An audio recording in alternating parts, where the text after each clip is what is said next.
નમસ્કાર. ઘણા લોકો શેરબજારમાં રોકાણ કરવા માંગે છે, પણ છે ને એક સવાલ આવીને ઊભો રહી જાય છે. શરૂઆત માટે કેટલા પૈસા જોઈએ? ચાલો આજે આ જ ગૂંચવણને એકદમ સરળ રીતે ઉકેલીએ. તો ચાલો આ વાતને જરા ઊંડાણથી સમજીએ. મોટાભાગના નવા રોકાણકારોને જે પહેલી અને કદાચ સૌથી મોટી મૂંઝવણ નડે છે એ છે પૈસા. આખરે કેટલા પૈસાથી શરૂઆત કરવી? શું ખરેખર 1 લાખ રૂપિયા જોઈએ? આટલી મોટી રકમ? મોટાભાગના લોકો તો આ આંકડો સાંભળીને જ અટકી જાય છે. સારું, તો 50,000 રૂપિયા વિશે શું ખ્યાલ છે? કદાચ આટલા પૂરતા હશે, પણ આ રકમ પણ કંઈ નાની તો નથી જ. કે પછી સાવ મામૂલી 500 રૂપિયાથી પણ કામ ચાલી જાય? મનમાં આવા કેટલાય સવાલો હશે, ખરું ને? ચિંતા ના કરો, આજની આ વાતચીત પૂરી થશે ત્યાં સુધીમાં બધું જ પાણી જેવું સ્પષ્ટ થઈ જશે. પણ એક મિનિટ, પૈસાની વાત પર આવીએ એ પહેલાં એક બીજું બહુ જ જરૂરી પગથિયું છે જે સમજવું પડશે. રોકાણ શરૂ કરવા માટેનું પહેલું પગથિયું ખરેખર છે શું?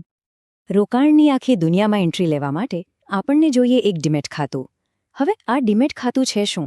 સિમ્પલ ભાષામાં કહીએ તો એ તમારા શેર અને સિક્યોરિટીઝ સાચવવા માટેનું એક ડિજિટલ પાકીટ છે. બસ. અને સૌથી સારી વાત એ છે કે આજના ડિજિટલ જમાનામાં એને ખોલાવવું એ તો સાવ રમત વાત છે.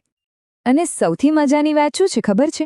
આખી પ્રોસેસ તમારા મોબાઈલ ફોન પર જ પૂરી થઈ જાય છે. ખાલી એક એપ ડાઉનલોડ કરવાની, તમારી ડિટેલ્સ જેવી કે આધાર, પેન કાર્ડ આપવાની અને બસ એક ડિજિટલ સહી કરવાની. કોઈ લાંબી લાઈનોમાં ઊભા રહેવાની ઝંઝટ નહીં, કોઈ કાગળિયાનો ઢગલો નહીં. સાચે જ બસ આટલું જ સહેલું છે. જૂનો જમાનો યાદ છે? ઓફિસના ધક્કા ખાવા, કલાકો સુધી લાઈનમાં ઊભા રહેવું અને પેલા કાગળિયાના થપ્પા. બાપરે! પણ હવે એ બધું ભૂતકાળ બની ગયું છે. આજે તો બધું જ ઓનલાઈન છે, સીધું તમારા મોબાઈલથી. કોઈ માથાકૂટ જ નહીં. અને હવે સાંભળો સૌથી મોટી નવાઈની વાત. આ બધું કરવામાં સમય કેટલો લાગે? કલાકો? દિવસો? ના, માત્ર ને માત્ર 15 મિનિટ. હા, તમે બરાબર સાંભળ્યું. ફક્ત 15 મિનિટમાં તમારું ડીમેટ ખાતું રોકાણ માટે એકદમ રેડી. સારું, તો ડીમેટ ખાતું તો ખુલી ગયું. હવે પાછા ફરીએ આપણા મૂળ સવાલ પર. ખાતું તો તૈયાર છે, પણ એમાં પૈસા કેટલા નાખવા? રોકાણ શરૂ કરવા માટે આખરે જોઈએ કેટલા રૂપિયા? અને આનો સાચો અને સીધો જવાબ છે કે શેર બજારમાં શરૂઆત કરવા માટે ઓછામાં ઓછી રકમની કોઈ જ મર્યાદા નથી, કોઈ લિમિટ જ નથી.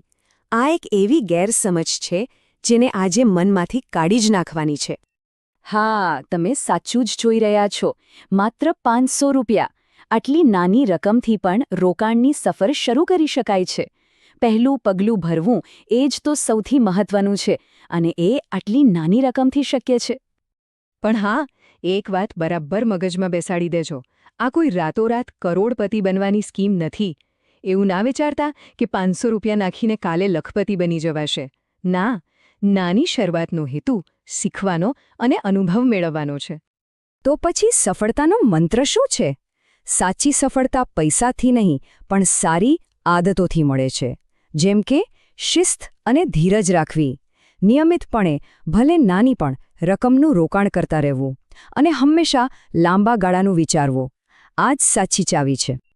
અને આ વાત આપણને એક ઊંડા સત્ય તરફ લઈ જાય છે. શેરબજારમાં રોકાણ કરતા જે ખરેખર રોકે છે એ અવરોધ છે શું? શું એ સાચે જ પૈસાની કમી છે? મોટાભાગના લોકોને એવું જ લાગે છે કે પૂરતા પૈસા નથી એટલે રોકાણ નથી કરી શકાતું. પણ વાસ્તવિકતા કંઈક જુદી જ છે. અસલી સમસ્યા પૈસાની નહીં, પણ જ્ઞાન અને ધીરજની છે. જો સાચી સમજ જ ન હોય તો લાખો રૂપિયા પણ ડૂબી શકે છે. જુઓ, જે લોકો સારા સમયની કે યોગ્ય સમયની રાહ જોયા કરે છે ને, એમની શરૂઆત ક્યારેય નથી થતી. પણ જે લોકો નાની રકમથી પણ શરૂઆત કરી દે છે, તેઓ બજારનો અમૂલ્ય અનુભવ મેળવે છે, અને આ અનુભવ જ આગળ જતા સોના જેવો સાબિત થાય છે.